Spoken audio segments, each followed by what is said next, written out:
प्रशांत महासागर के बीचों बीच एक मछुआरा अपनी छोटी नाव लेकर मछली पकड़ने गया। जैसे ही उसने समुद्र में जाल फेंका, कुछ ही पल बाद समुद्र की गहराई से एक बेहद ताकतवर खिंचाव महसूस हुआ। जाल इतनी जोर से खिंचा कि संतुलन बिगड़ गया और मछुआरा सीधे समुद्र में गिर पड़ा। लेकिन वह तुरंत नाव पर वापस नहीं चढ़ा, क्योंकि वही जाल उसकी रोजी रोटी था। अपनी जान की परवाह किए बिना वह उस दिशा में तैरने लगा जहां उसका जाल गायब हुआ था। उसे बिल्कुल अंदाजा नहीं था कि समुद्र की शांत सतह के नीचे एक ऐसा खतरा छिपा है जिसे इंसान आज तक समझ ही नहीं पाया। नीचे जाकर उसने देखा कि जाल बस चट्टानों में फंसा हुआ है। वह जल्दी से चाकू निकालकर जाल काटने लगा, लेकिन उसे यह बिल्कुल महसूस नहीं हुआ कि आसपास का पानी धीरे धीरे अंधेरा होता जा रहा है। जब उसे कुछ अजीब लगा तो उसने ऊपर देखा और यह देखकर उसकी सांस रुक गई। उसके सिर के ऊपर लाखों समुद्री मछलियां जमा हो चुकी थीं। चारों तरफ मछलियों का झुंड था। अब भागने का कोई रास्ता नहीं बचा था। इस बार शिकारी और शिकार की जगह बदल चुकी थी और आगे उस मछुआरे के साथ क्या हुआ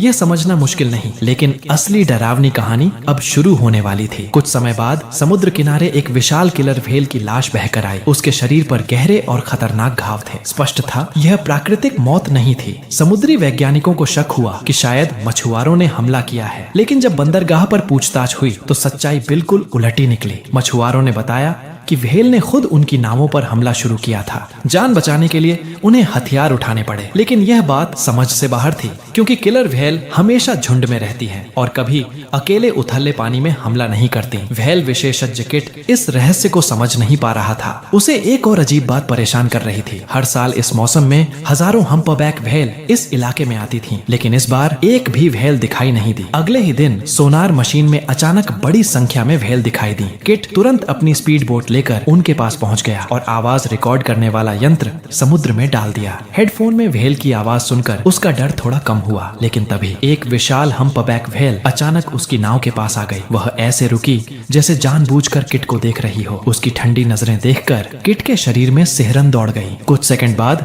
व्हेल वापस गहरे समुद्र में चली गई, लेकिन तभी किट ने देखा दूर समुद्र में किलर व्हेल का झुंड तेजी से एक टूरिस्ट जहाज की तरफ बढ़ रहा था। कल की घटना याद आते ही किट को खतरे का अंदेशा हो गया। वह तुरंत बोट घुमाकर टूरिस्ट जहाज की ओर भागा। उधर पर्यटक बेखबर थे। वे खुशी से समुद्र में उछलती व्हेल देख रहे थे। उन्हें नहीं पता था कि एक विशाल व्हेल चुपचाप उनकी नाव के नीचे पहुंच चुकी है। अचानक वह पूरी ताकत से ऊपर उछली। पहाड़ जैसी विशाल व्हेल पानी से बाहर निकली और अगले ही पल पूरा जहाज दो टुकड़ों में टूट गया। चारों तरफ चीख पुकार मच गई, लेकिन सबसे अजीब बात यह थी व्हेल ने लोगों पर हमला नहीं किया। वह तुरंत वहां से चली गई, क्योंकि असली शिकारी अब आ रहे थे। किलर व्हेल का झुंड पूरी रफ्तार से डूबते लोगों की ओर बढ़ रहा था। स्थिति समझते ही किट ने अपनी बोट तेज कर दी और लोगों को बचाने लगा। लोग जान बचाने के लिए पागलों की तरह तैरने लगे, लेकिन इंसान व्हेल से तेज नहीं तैर सकता। उम्मीद सामने थी, फिर भी कई लोगों को किलर व्हेल गहराई में खींच ले गई। सबसे डरावनी बात यह थी कि हम्पबैक व्हेल और किलर व्हेल मानो पहले से योजना बनाकर हमला कर रही थी। उनकी हर चाल बिल्कुल सही समय पर हो रही थी। ऐसा लग रहा था जैसे समुद्र की गहराई में कोई अदृश्य शक्ति उन्हें नियंत्रित कर रही हो। यह रहस्य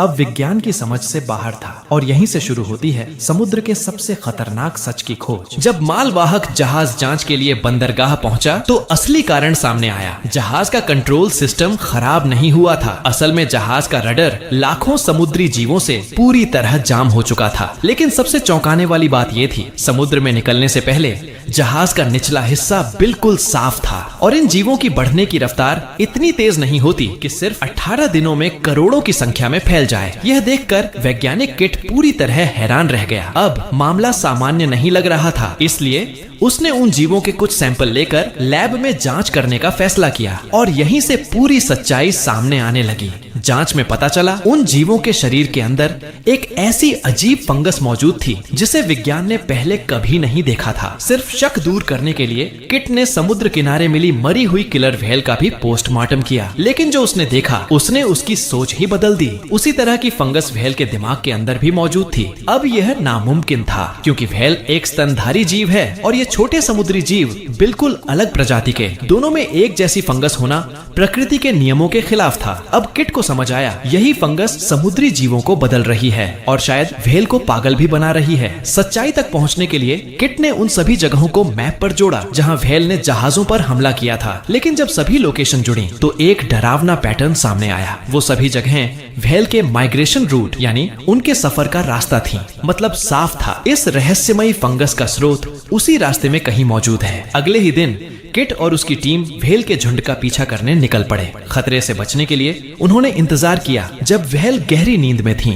फिर किट धीरे धीरे समुद्र की गहराई में उतरा। उसके सामने विशाल व्हेल उल्टी लटकी हुई शांत तैर रही थीं। इतनी बड़ी जीवों के बीच किट का डर बढ़ता जा रहा था। वह हर हरकत बेहद सावधानी से कर रहा था। लेकिन तभी जैसे ही वह एक व्हेल पर ट्रैकिंग कैमरा लगाने वाला था, पूरा व्हेल झुंड अचानक जाग गया। उसका दिल मानो रुक गया। लेकिन अजीब बात ये थी, व्हेल ने हमला नहीं किया। वे सभी अचानक तेजी से समुद्र की सतह की ओर तैरने लगी। ऊपर मौजूद टीम ने तुरंत बोट स्टार्ट की। किट ने अपने सारे भारी उपकरण उतारे और पूरी ताकत से ऊपर तैरने लगा। आखिरकार हमले से कुछ सेकंड पहले वह बोट पर चढ़ने में सफल हो गया और टीम तुरंत वहां से भाग निकली। कुछ दिनों बाद ट्रैकिंग कैमरा समुद्र में तैरता मिला। किट ने बिना समय गंवाए वीडियो कंप्यूटर में चलाया, लेकिन जो रिकॉर्ड हुआ था वह किसी डरावने सपने जैसा था। व्हेल इधर उधर नहीं घूम रही थी, वे लाइन बनाकर सीधे गहरे समुद्र में उतर रही थी, जबकि व्हेल हर 10 मिनट में सांस लेने सतह पर आती है। इतनी गहराई में जाना उनके लिए असंभव था। इसका मतलब सिर्फ एक था, नीचे कुछ ऐसा था जो उन्हें अपनी ओर खींच रहा था। और फिर कैमरे में दिखाई दी समुद्र की गहराई में चमकती एक रहस्यमयी सफेद रोशनी।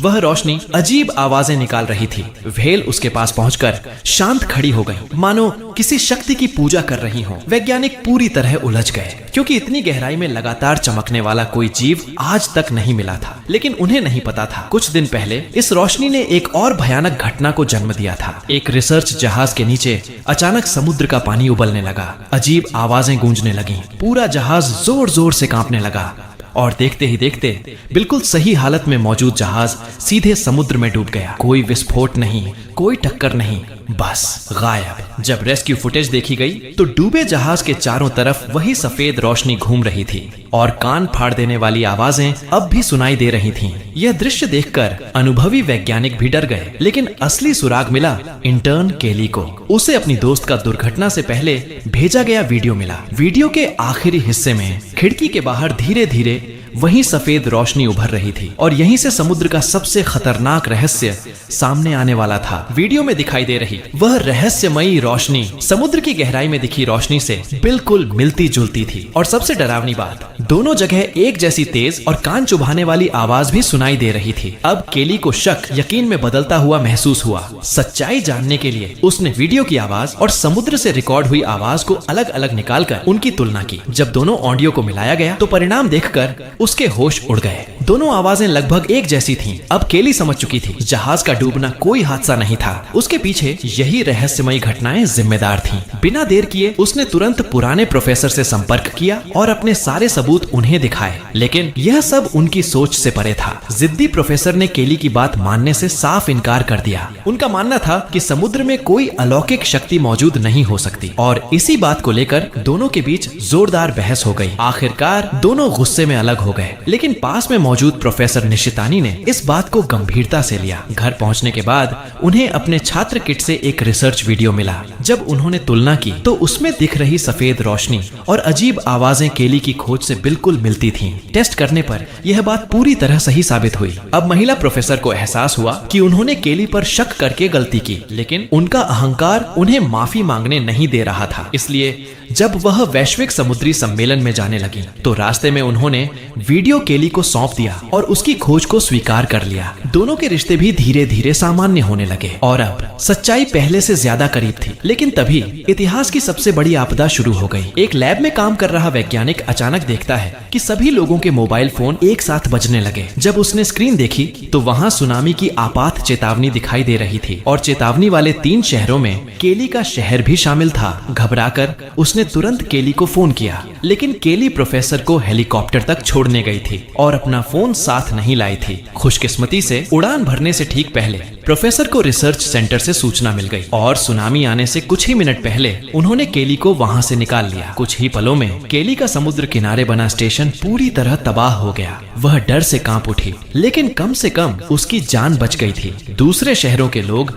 इतने भाग्यशाली नहीं थे। पहले हजारों समुद्री पक्षी घबराकर जमीन की ओर उड़ने लगे, फिर समुद्र का पानी अचानक पीछे हटने लगा। जो लोग सुनामी के बारे में जानते थे वे समझ गए यह विनाश का संकेत है। लोग जान बचाने के लिए भागने लगे। जिसके पास गाड़ी थी वह पूरी रफ्तार से भागा, जिसके पास कुछ नहीं था वह पैदल ही दौड़ पड़ा। लेकिन समुद्र के गुस्से के सामने सब बेकार साबित हुआ। लगातार 3 तटीय देशों पर सुनामी ने हमला कर दिया। पूरी दुनिया हिल गई। तुरंत वैश्विक समुद्री संगठन ने आपात बैठक बुलाने का फैसला किया। बैठक के दौरान एक वायरस वैज्ञानिक ने ऐसी बात कही जिसने सभी वैज्ञानिकों को स्तब्ध कर दिया। उन्हें एहसास हुआ सुनामी असली खतरा नहीं है, उससे भी ज्यादा भयानक कुछ और तेजी से फैल रहा है। उसी समय एक अजीब घटना घटी। एक पिंजरे में कोई चारा नहीं था, फिर भी एक लॉबस्टर खुद अंदर चला गया, मानो जानबूझकर खुद को पकड़ा रहा हो। वह समुद्री बाजार पहुंचा, जहां एक शेफ ने उसे खरीद लिया। लेकिन जब शेफ उसे काटने लगा तो उसके शरीर से अजीब सा तरल पदार्थ निकलने लगा। जैसे ही उसने ध्यान से देखा, अचानक लॉबस्टर ने हमला कर दिया। शेफ घायल हो गया। मामला संभालने के लिए उसने अपने सहायक को बुलाया। सहायक ने आगे लॉबस्टर एक महिला प्रशिक्षु को दे दिया, लेकिन उसे पीसते समय वह भी घायल हो गई। उसे लगा यह मामूली चोट है और लॉबस्टर को नाली में बहा दिया गया। उसे जरा भी अंदाजा नहीं था कि यही छोटी सी गलती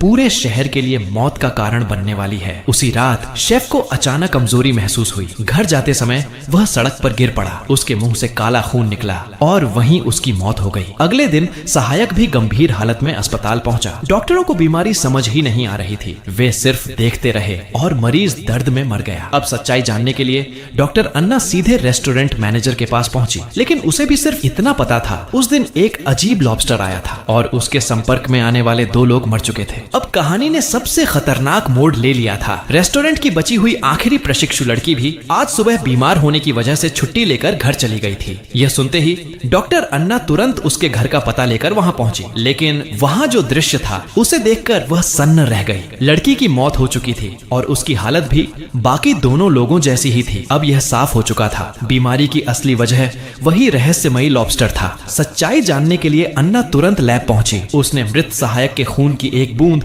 कांच की प्लेट पर रखी, फिर अपने हाथ की उंगली काटकर अपना खून भी उसमें मिला दिया। जब माइक्रोस्कोप से देखा गया तो अन्ना के रोंगटे खड़े हो गए। खून के अंदर समुद्र में पाए जाने वाले खतरनाक बैक्टीरिया तेजी से खून की कोशिकाओं को नष्ट कर रहे थे।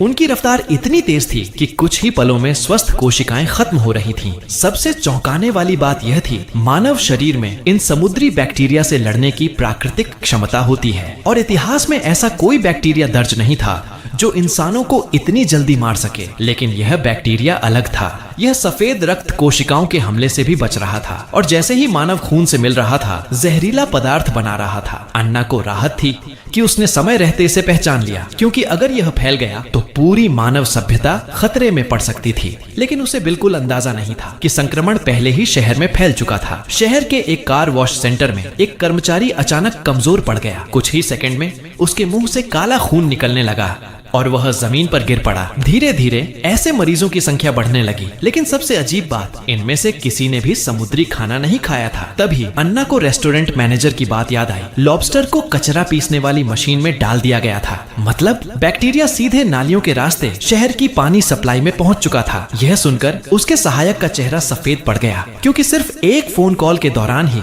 मरीजों की संख्या लगभग दोगुनी हो चुकी थी। अन्ना ने तुरंत फ्रांस के रोग नियंत्रण केंद्र से संपर्क किया। उसने सलाह दी लोगों को सिर्फ उबला हुआ पानी पीने को कहा जाए और पूरे देश में समुद्री मछली पकड़ना तुरंत बंद किया जाए। लेकिन यह फैसला देश की अर्थव्यवस्था को भारी नुकसान पहुंचा सकता था और क्योंकि दूसरे समुद्री भोजन में अभी संक्रमण नहीं मिला था, सरकारी अधिकारियों ने अन्ना की चेतावनी को नजरअंदाज कर दिया। उन्हें क्या पता था कि असली डर अब शुरू होने वाला है। दुनिया के दूसरे कोने में दक्षिण अफ्रीका के समुद्र तट पर एक अजीब घटना घट रही थी। खाली पड़े समुद्र किनारे पर अचानक लाखों गुलाबी केकड़े धरती पर निकल आए। पूरा तट चलती हुई लाल जमीन जैसा दिखने लगा। एक युवक ने खतरा समझते हुए अपनी प्रेमिका को पकड़ा और बाइक की ओर भागा। पूरी ताकत से बाइक दौड़ाई, लेकिन देर हो चुकी थी। केकड़ों ने पूरे शहर को घेर लिया था। भागते समय बाइक फिसल गई, दोनों जमीन पर गिर पड़े और कुछ ही पलों में केकड़ों की भीड़ ने उन्हें निगल लिया। देखते ही देखते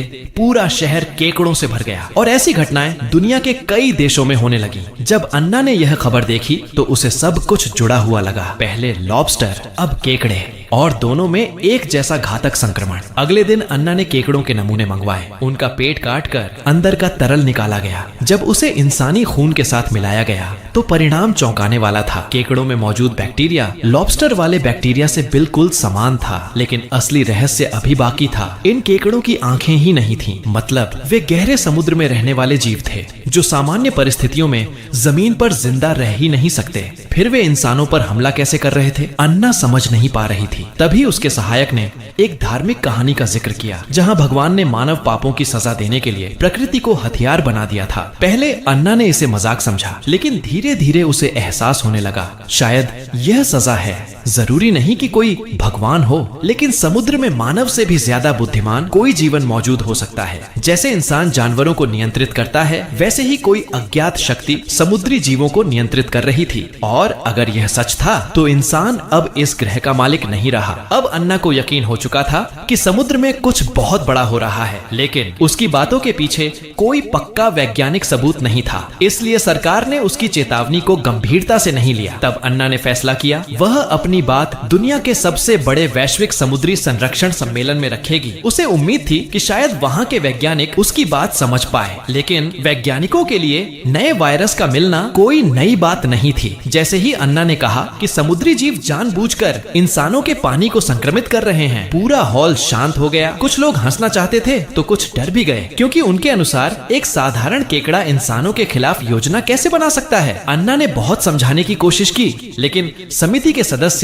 अब भी शक में थे। हालांकि अन्ना की यह कोशिश पूरी तरह बेकार नहीं गई। टीवी पर यह सम्मेलन देख रहे कुछ समुद्री वैज्ञानिक उसकी बात पर विश्वास करने लगे, क्योंकि उनके साथ भी अजीब घटनाएं हो चुकी थीं। जहाजों पर अचानक व्हेल के हमले, कई देशों में एक साथ आई सुनामी, बिना नुकसान के डूबते रिसर्च जहाज और गहरे समुद्र में दिखने वाली रहस्यमयी सफेद रोशनी, इन सब घटनाओं का आपस में संबंध था। तभी प्रोफेसर निशितानी ने तुरंत अन्ना से संपर्क किया। उन्होंने उन सभी वैज्ञानिकों को एक साथ बुलाया जिन्होंने ऐसी रहस्यमयी घटनाएं देखी थीं, लेकिन उनकी नई थ्योरी पूरी विज्ञान दुनिया को चुनौती दे रही थी। अगर वे गलत साबित हुए तो सभी वैज्ञानिकों की इज्जत और करियर खत्म हो सकता था। डर के कारण सबसे वरिष्ठ महिला प्रोफेसर टीम छोड़कर चली गई। अब समस्या यह थी, उसके बिना उनकी रिसर्च भरोसेमंद नहीं मानी जाती और बिना भरोसे के समुद्री संगठन उन्हें पैसा नहीं देने वाला था। फिर भी समय बहुत कम था, इसलिए निशितानी ने हिम्मत जुटाई और समिति से फंड की मांग की। उन्होंने उस रहस्यमयी गहरे समुद्री जीव का नाम रखा ईल। उनका उद्देश्य था उस जीव से लड़ना नहीं, बल्कि उससे संपर्क करना, क्योंकि इंसानों के पास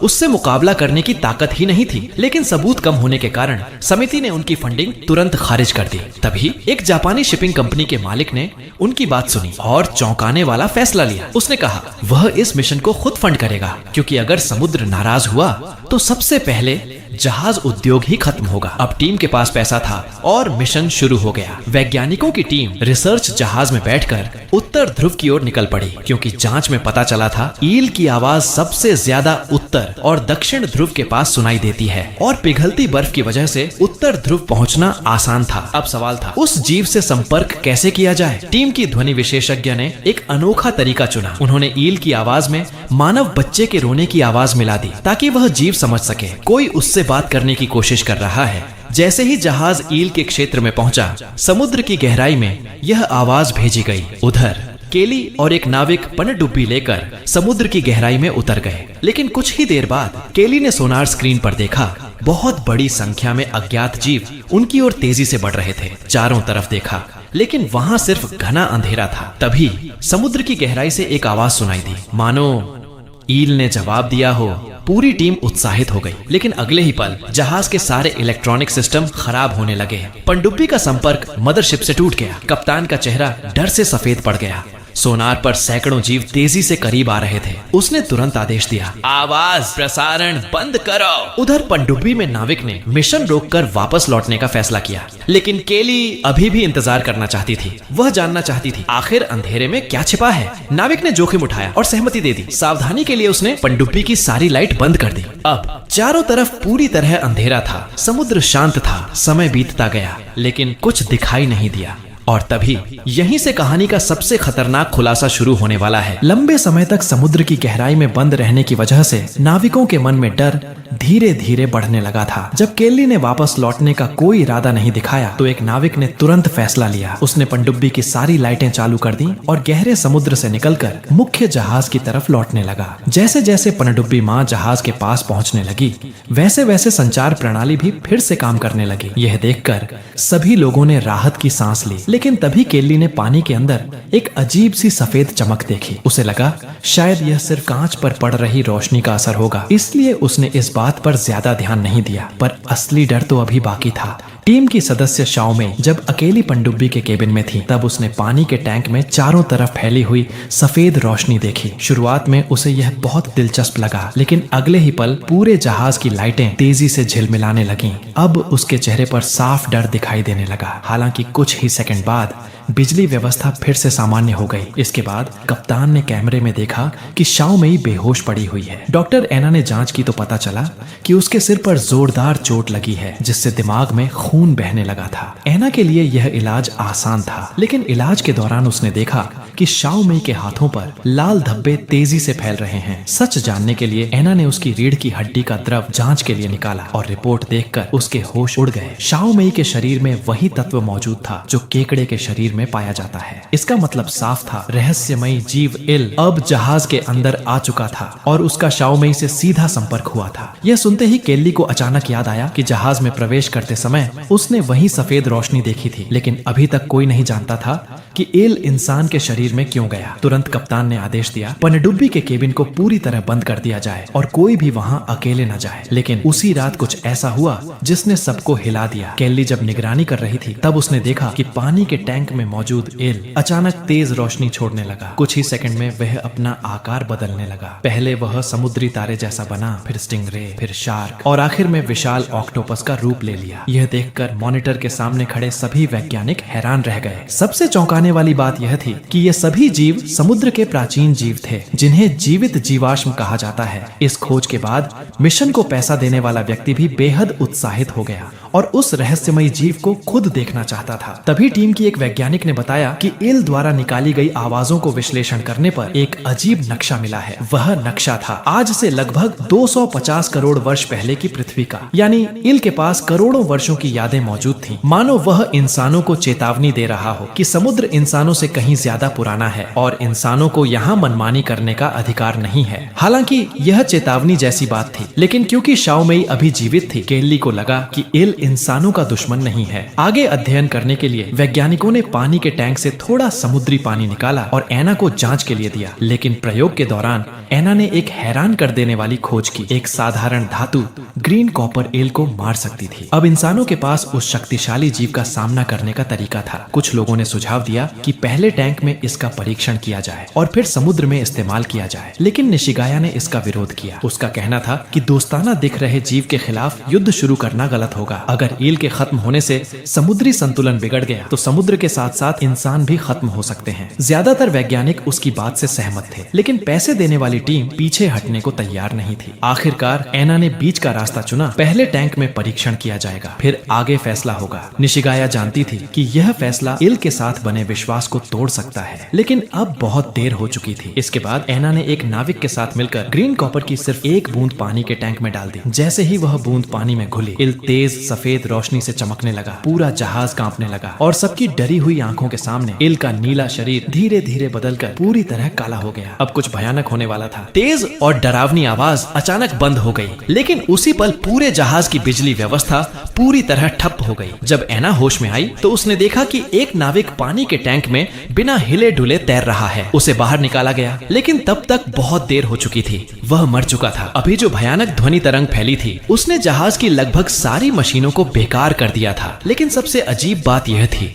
जहाज अब भी चल रहा था और सीधा नहीं बल्कि तिरछा खिसकते हुए आगे बढ़ रहा था। सब लोग घबराकर डेक पर पहुंचे और जो उन्होंने देखा उसे देखकर सबके होश उड़ गए। समुद्र में अनगिनत इल मौजूद थे और वे सभी मिलकर पूरे जहाज को खींच रहे थे, सीधे सामने खड़े विशाल हिमखंड की तरफ। तभी टीम की वैज्ञानिक ने समझ लिया, मरते समय ईल की चीख समुद्र में फैल गई होगी और अब उसके साथी बदला लेने आए हैं। यह सुनते ही सबके दिल बैठ गए। कप्तान ने हार मानने से इनकार किया। उसने सुझाव दिया कि पूरा ग्रीन कॉपर समुद्र में डाल दिया जाए, लेकिन निशिगाया ने तुरंत विरोध किया। उसने कहा, समुद्र में लगभग 13 अरब 50 करोड़ खरब लीटर पानी है। पूरी मानव जाति मिलकर भी इतना ग्रीन कॉपर नहीं बना सकती, यानी लड़ाई जीतना नामुमकिन था। अब सिर्फ एक ही रास्ता बचा था, ईल से समझौता। निशिगाया का मानना था कि ईल इंसानों को दुश्मन समझ रहा है। अगर उन्हें यह समझा दिया जाए कि इंसान भी समुद्र का ही हिस्सा है तो शायद हमला रुक सकता है। इसलिए उसने एक खतरनाक योजना बनाई। मरे हुए नाविक के शरीर में